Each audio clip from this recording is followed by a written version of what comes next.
Olá, olá, queridos e queridas. Uma boa noite, bom dia, boa tarde, boa madrugada. Que bom que você está aqui.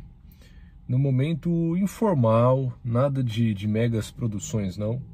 Só para a gente falar aí brevemente de um tema importante que está nas redes aí nesses últimos dias. E inclusive peço já desculpas por algum barulho que surgir por aí, mas o intuito não é fazer grande produção, não, é a gente conversar sobre o tema. O importante aqui, o principal aqui, é o tema. Então, vamos nesses próximos minutinhos aí, coisa rápida, trocar ideia sobre esse tema. Tema este que eu acho que você viu aí nas suas redes sociais, nesses últimos dias, nessa semana que passou, não é? Duas pessoas, né, um homem e uma mulher, amantes, que foram pegos no flagra num show da banda Coldplay. Se você não sabe, se você não viu nada sobre isso, dá uma googada aí, dá uma pesquisada sobre isso, que você vai facilmente encontrar em vários lugares da internet. Bom, se você tem acompanhado as notícias sobre isso nos últimos dias, você viu que um homem e uma mulher que trabalhavam na mesma empresa, eles eram amantes um do outro, evidentemente era um segredo, né? Eles foram pegos na Kiss Cam, né? Sabe aquele, acho que você já viu em algum lugar, em show, em estádio de futebol, onde são filmados casais e passa no telão, né? Foi isso que aconteceu. Então eles passaram no telão, os amantes foram filmados e saíram no telão do estádio. E a reação deles foi a pior que podia, eles se esconderam e isso deu, enfim, deu bafafá, e aí o pessoal se aproveitou e veio à tona o que tinha acontecido, eles eram amantes, né? Mas por que a gente está gravando esse vídeo falando sobre isso? Vamos lá. Você já parou para pensar em quais foram as consequências do que aconteceu? O que aconteceu depois da câmera, depois da filmagem? Bom, se você novamente pesquisar na internet, você vai descobrir que as duas famílias, do homem e da mulher, ambos eram casados, né, parece, enfim, tinham filhos. Eu sei que um deles tinha, o outro não sei, mas isso pouco importa agora. Fato é que duas famílias foram destruídas. Duas famílias foram desfeitas. Duas famílias hoje não existem mais. Por quê? Porque eles escolheram o adultério. Então, qual a grande consequência disso? Duas famílias destruídas. É isso que nós temos hoje. Neste dia em que esse vídeo está sendo gravado e postado, o que nós temos hoje são duas famílias destruídas. O que temos hoje são duas famílias que não temos mais. É isso. Agora, se você reparou no título desse vídeo, Deus já tinha avisado. Que? Como assim? Sim, Deus já tinha avisado para os dois que ia dar problema, que esse era o caminho errado. Como que Deus avisou? Você deve imaginar. Pela Bíblia. Pela Bíblia.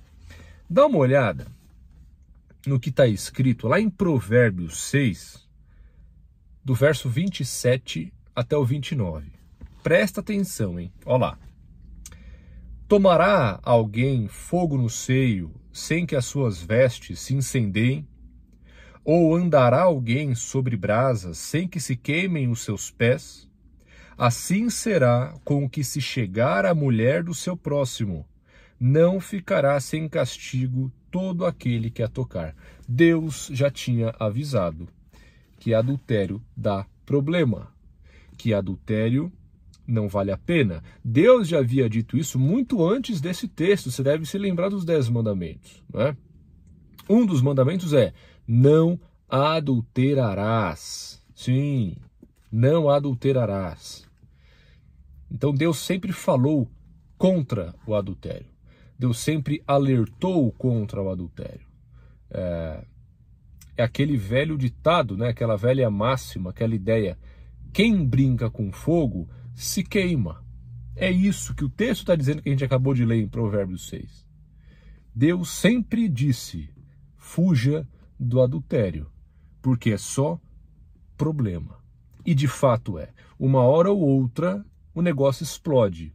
E quando explode, em 100% dos casos, adultério só traz destruição. Não traz nada de bom, nenhuma construção.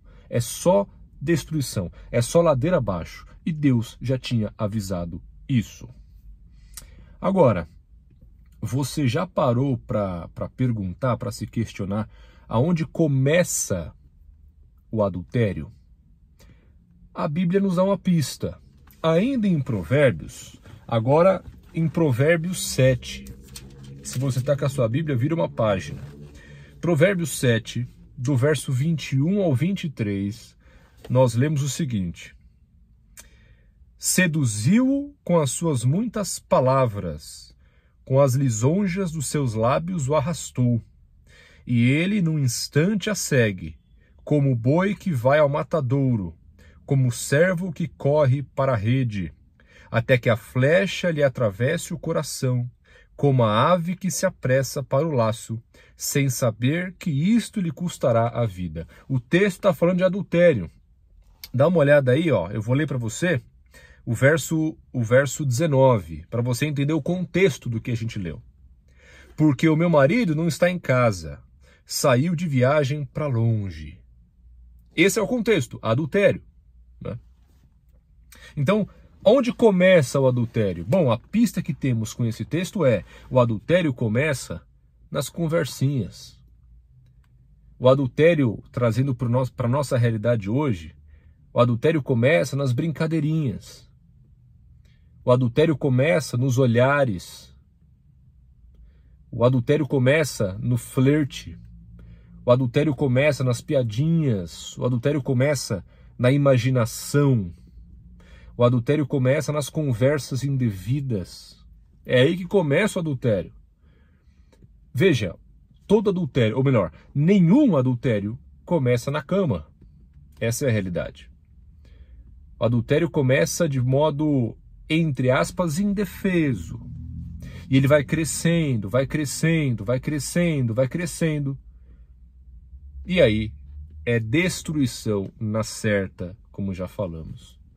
Então fica para nós, se você tem um companheiro, uma companheira, um cônjuge, um namorado, uma namorada, fuja do adultério no começo. Corte brincadeirinhas indevidas, corte conversas indevidas, corte olhares indevidos. Tome cuidado, vigie, porque o diabo está procurando alguma coisa e está procurando... Olha o barulho, desculpa aí, gente. O diabo está procurando uma situação para tragar alguém, então não caia na dele. Corte o mal pela raiz enquanto há tempo. Se proteja disso. Não seja ingênuo ou ingênua de caminhar por esse caminho achando que não vai dar em nada. Então corte o quanto antes, corte imediatamente. Seja fiel, aquele ou aquela que Deus colocou do seu lado, né? O seu companheiro, o seu cônjuge. Pense nisso, pense nisso. E lembre-se, Deus já tinha avisado. Portanto, façamos bom proveito da palavra. Quem segue a palavra, tem vida plena. A palavra de Deus, a lei de Deus, traz benefício. Ela não é uma cadeia que nos prende. Ela nos liberta, ela nos protege. Vale a pena andar na palavra. Pense nisso. Manda esse vídeo aí, compartilhe isso aqui, porque é uma mensagem importante e necessária. E é isso. Deus te abençoe. Forte beijo e até a próxima.